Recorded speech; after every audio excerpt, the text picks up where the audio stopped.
তাহলে সাকসেসের সংজ্ঞাটা কি আসুন জেনে নিই। ফার্স্ট অফ অল, সাকসেস যেটা শুধু টাকা দ্বারাই অর্জন করা যায় না, অর্জন করতে হয় ভালো মন দিয়ে। টাকা অবশ্যই এ দুনিয়ায় চলার এক অন্যতম প্রধান উপাদান, তবে সেই টাকা ইনকাম করতেও কিন্তু সময় লাগে।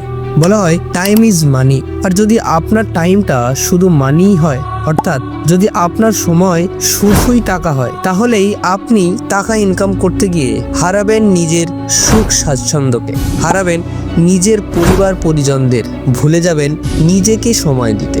ঠিক এইসব কারণের ফলেই যদি প্রিয়জনেরাই আপনাকে ত্যাগ করে চলে যায়, তাহলে কি মূল্য রয়েছে এই টাকার? দ্বিতীয়ত,